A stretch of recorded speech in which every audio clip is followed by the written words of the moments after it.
오늘 함께 은혜 받으신 하나님의 말씀은 시편 37편 12절에서 26절까지 말씀입니다.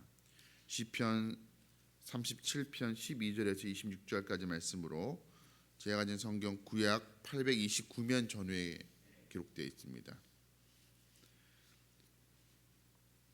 37편 12절부터 26절까지 말씀을 한 목소리로 함께 봉독하겠습니다. 악인이 의인 치기를 꾀하고 그를 향하여 그의 일을 가는도다. 그러나 주께서 비웃으시리니 그의 날이 다가옴을 보심이로다. 악인이 칼을 빼고 활을 당겨 가난하고 궁핍한 자를 엎드러뜨리며 행위가 정직한 자를 죽이고자 하나 그들의 칼은 오히려 그들의 양심을 찌르고 그들의 활은 부러지리로다. 의인의 적은 소유가 악인의 풍부함보다 낫도다.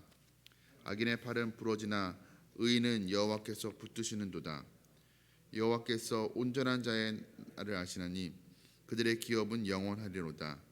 그들은 환난 때에 부끄러움을 당하지 아니하며 기근의 날에도 풍족할 것이나 악인들은 멸망하고 여호와의 원수들은 어린 양의 기름같이 타서 연기가 되어 없어지리로다. 악인은 꾸고 갚지 아니하나 의인은 은혜를 베풀고 주는도다. 주의 복을 받은 자들은 땅을 차지하고 주의 저주를 받은 자들은 끊어지리로다. 여호와께서 사람의 걸음을 정하시고 그의 길을 기뻐하시나니 그는 넘어지나 아주 엎드러지지 아니함은 여호와께서 그의 손을 붙드심이로다. 내가 어려서부터 늙기까지 의인의 버림을 당하거나 그의 자손이 걸식함을 보지 못하였도다.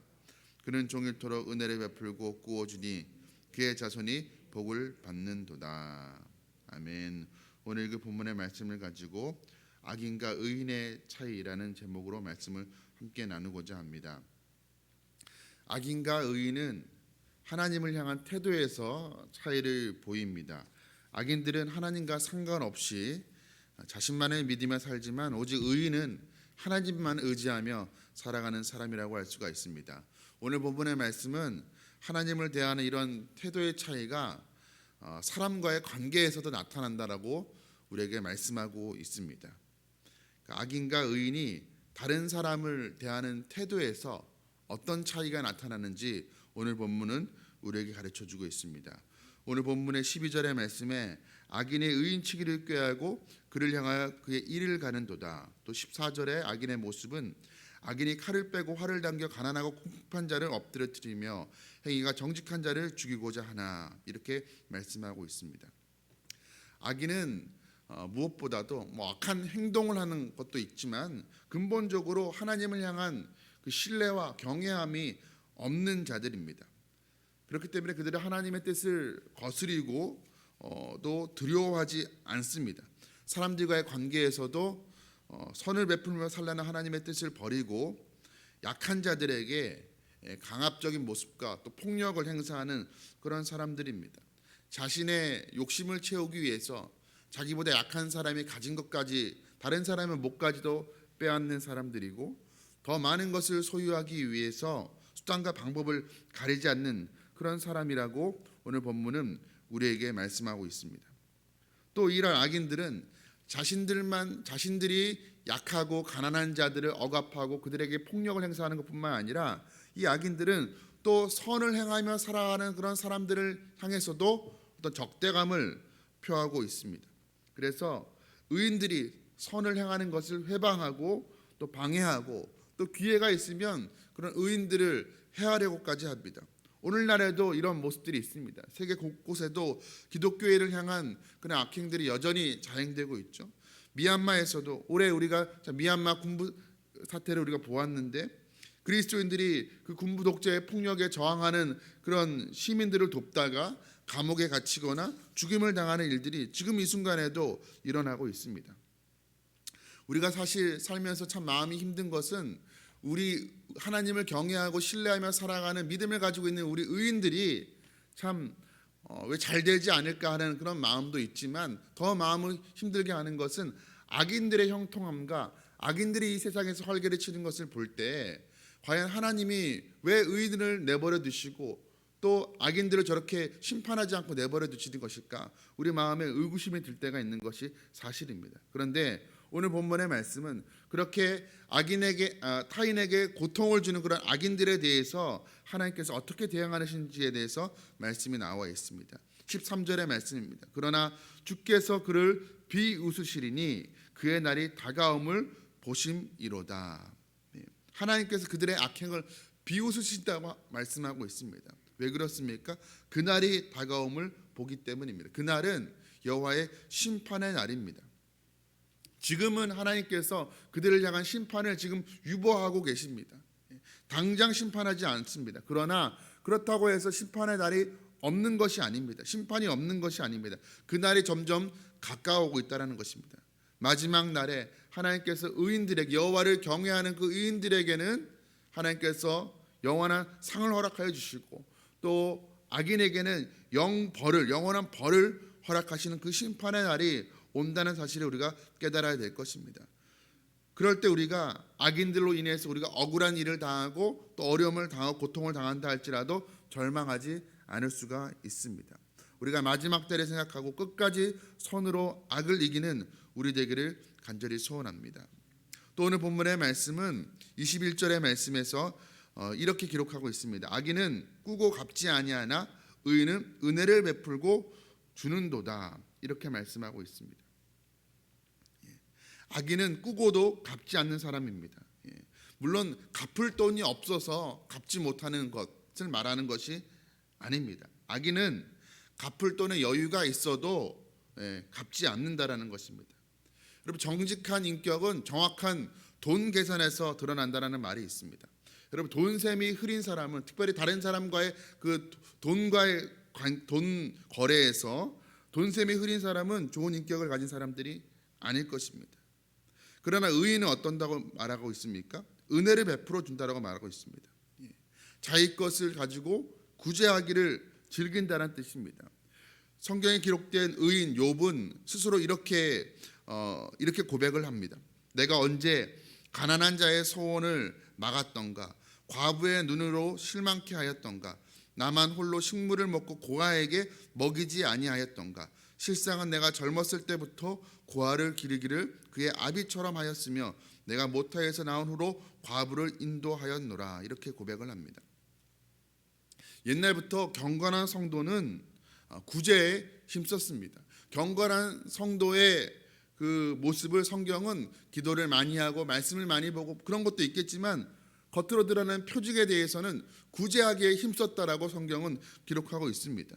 사도행전에 보면 욥바의 다비다라는 여인은 선행과 구제하는 일이 많았다라고 기록을 하고 있고, 경건한 고넬로는 백성을 많이 구제하였다라고 성경은 기록을 하고 있습니다. 또 예수님께서도 이렇게 말씀하셨습니다. 너희 소유를 팔아서 구제하여 낡아지지 아니하는 주머니를 만들라 말씀하셨고, 또 주는 것이 받는 것보다 복되다라는 그런 말씀도 하셨습니다.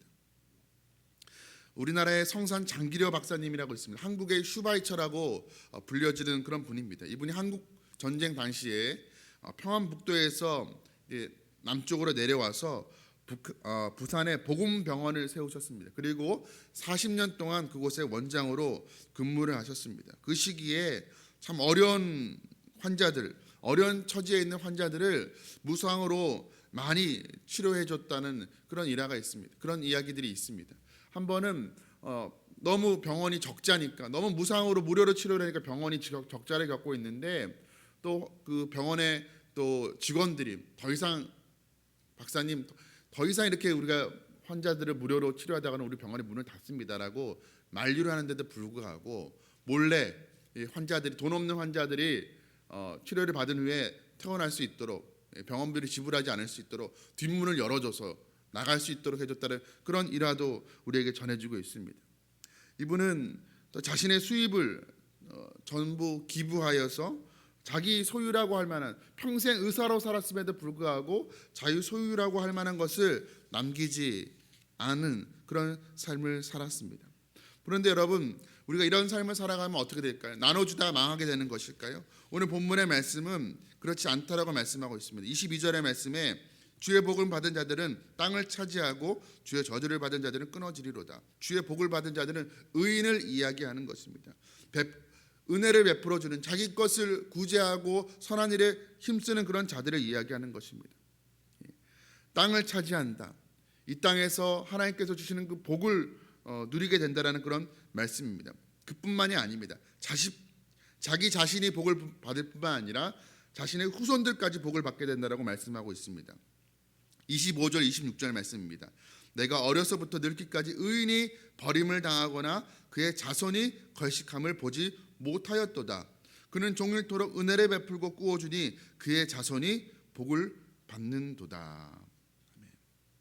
이렇게 의로운 삶을 사는 사람들은 자신뿐만 아니라 자손들까지도 하나님께 복을 받을 것이라고 하는 성경은 분명히 우리에게 약속을 하고 있습니다.